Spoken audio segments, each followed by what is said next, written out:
Hey, what's up? What's up?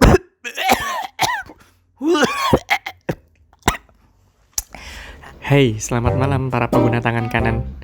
Gimana kabarnya kalian? Yah, keadaan kayak gini, jangan lupa ya kalau pergi keluar rumah pakai masker. Tapi bukan pakai masker bongwang loh. Dikira orang gila nanti. Ngapain tuh orang keluar rumah pakai masker bengkoang? Cuci tangan juga yang bersih kalau habis boker. Dan ingat kata Menteri Peternakan, kalau mau minum susu sapi harus dihalalin dulu. Jangan main langsung selonong aja, guys. Ya udahlah, daripada lama-lama mending langsung seruput aja ceritanya. Intro.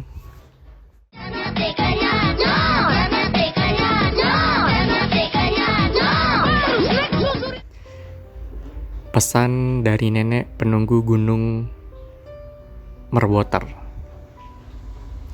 Kisah ini bermula pada akhir tahun 2015 sekitar bulan Oktober. Berawal dari ajakanku ke sobat-sobat gurun, yaitu Unto, Prutang, dan Panjul buat modar. Ya, singkatannya dari mau ngopi darat. Bahasa gaulnya lah, ya gitu. Sekedar informasi, aku kenal mereka ketika digerebek polisi saat sabung komodo. Ini komodo diduelin. Udah kayak crash gear aja. Setelah digerebek, kami sudah tidak berkabar lagi. Ya karena malu. Ya sesekali cuma chat WhatsApp aja buat ngutang. Lumayan.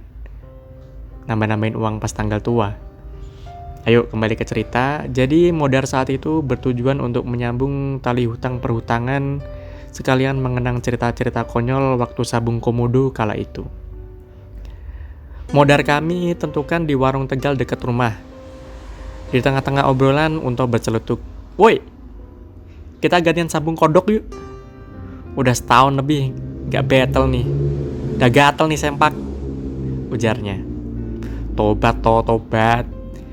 Daripada sabung lagi, mendingan naik gunung aja nyok. Gunung Merwater gimana? Jawabku. Setuju, jawab yang lainnya. Dan kami memutuskan bahwa yaitu Jumat tanggal 11 Januari 2016 adalah tanggal pendakian. Singkat cerita, pukul 2 sore ya, aku sampai dan kami ketemuan di Pasar Jengking. Di sana Prutang, Unto, Panjul, dan Bab 1 udah ready dengan motor sewaan mereka. Di sana muka lelah mereka yang setia nunggu prinsesnya datang. Oh, iya, namaku Silpi. Hah? Kalau di Jawa itu Silpi artinya silit pite. Bener gak guys? Ini dia nih orangnya yang ditunggu. Lama banget, Mbak. Bocah-bocah udah tidur nungguin nih, gerutu Unto. Ya maaf dah, yang suruh nyusul siapa? Ujarku membelah diri. Emang bener ya, waria gak pernah salah. Ayo buruan ke motor, ujar Unto. Tanpa buang-buang duit, kita langsung meluncur menuju Merwater. Dimulai perjalanan melewati lembah tengkorak, lalu melewati siluman mimpi, dan kemudian melewati Keratungpai. Kayak Kerasakti. Aku diboncengin Prutang, dan sepanjang jalan doi cerita kalau dari turun kereta, Unto emang gak sabaran banget ngudumelin aku terus. Katanya, delmanku lama banget datangnya. Kok gak ada yang datang? Cuaca saat itu memang sedang mendung dan ada kabut. Sesampai di base camp, bara bere, kami mendaftarkan diri untuk ikut seleksi CPNS. Ya bukan dong. Setelah berdoa bersama pukul 17, 5 sore maksudnya, kami memulai perjalanan dari new normal. Ada beberapa rombongan pendaki lain yang satu berjalan dengan kami. Dan 1/2 mereka menyusul kami. Ya, tinggallah rombongan kami menjadi yang terakhir. Saat itu angin besar disertai angin. Kami langsung memakai jas hujan dan menyiapkan headlamp karena hari mulai gelap. Lalu kami melanjutkan perjalanan. Jarak pandang saat itu terbatas karena kabut dan hujan yang semakin deras. Ya kurang lebih 1 meter kami berjalan, dan samar-samar aku melihat ada jalur kecil di kanan, lalu aku bilang, bukannya harus ke kiri ya? Tanyaku. Sama aja kok, jawab bab 1. Kanan apa lurus nih? Kata Panjul memastikan. Tuh Unto sama Prutang duluan. Lurus aja ikutin mereka, ujar bab 1. Batinku waktu itu bilang kalau jalur yang kami lewati gak bener. Tapi ya udahlah, terlanjur. Unto dan Prutang jalan jauh ke depan. Hujan makin keras dan Unto mulai kedinginan dan menggigil sampai giginya mati rasa. Di tengah jalur kami membagi tugas. Bab 1 dan Prutang bertugas memeluk Cipto. Panjul menyiapkan kamera dan aku memfoto mereka. Gak jijik ya. Setelah Unto merasa jijik, kami kembali melanjutkan perjalanan. Hujan semakin deras, Unto kembali kedinginan dan menggigil. Akhirnya kami mendirikan tenda. Dan kebetulan di depan sudah tidak ada jalur lagi, hanya ada pepohonan kurma. Loh, di gunung kok ada kurma? Oh iya, sobat gurun nih. Oke, aku merasa aneh. Ini di gunung apa di gurun? Sambil mendirikan tenda, ternyata ada rombongan pendaki yang personilnya masih SMA. Ternyata, salah satu teman mereka mengalami insomnia seperti Unto. Kemudian kami saling membantu mendirikan tenda. Saat itu pukul 20.00 jam 8 malam. Tendanya cukup besar untuk menampung 5 orang dan beberapa mobil truk. Ini tenda apa teratak ya? Lanjut, hari kedua. Pukul 24.00 jam 12 malam, hujan sudah mulai reda. Aku mulai menyemangati yang lainnya dan mengingatkan untuk memulai perjalanan lagi.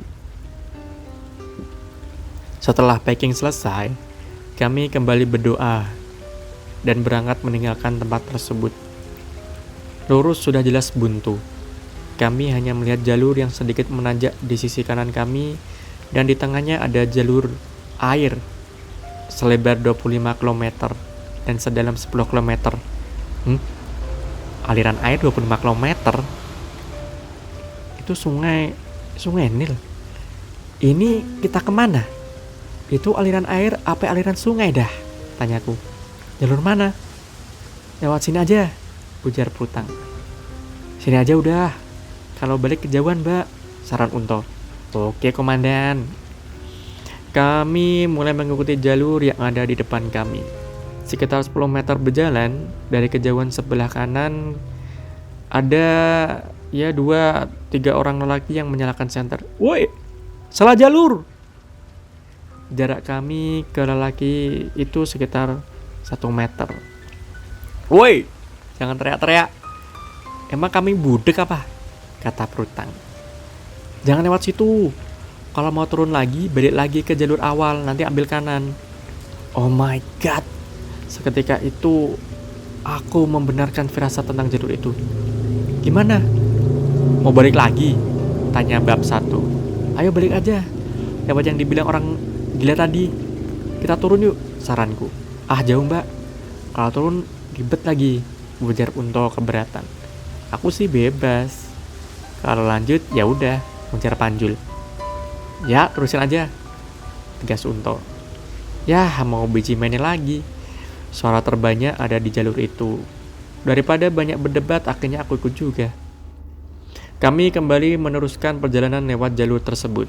Saat itu angin semakin kencang dan jalur yang kami lalui mulai berbelok ke kiri, kanan, kemudian melewati terminal, pasar, dan dari belokan kami melihat ada papan. Kanan rumah sakit, kiri almarhum. Ya, logikanya panah itu seakan-akan mengarahkan kami ke jalan sesat. Sompret emang. Saat itu jam menunjukkan pukul 2.30 dini hari. Dan kami belum sampai di pos 1. Ada panah nih. Ke kiri kanan sama aja bikin emosi, ujar Unto. Kalian istirahat dulu aja sambil aku nyari jalur, ujar Prutang. Bentar. Logikanya kalau kita ikutin panah ini berarti kita bakal celaka, kataku. Gak apa-apa mbak, kita coba aja, siapa tahu berjodoh, kata Unto. Tapi bener toh, Barangkali kalian berjodoh loh, ujar Panjul. Sompret kalian, umpatku. Ya udah, aku balik ke jalur tadi. Kalian tunggu sini, ujar Prutang. Nggak lama, Prutang kembali lagi dengan wajah piknik. Entah yang lain berpendapat sama atau enggak. Kayaknya kita turun aja deh.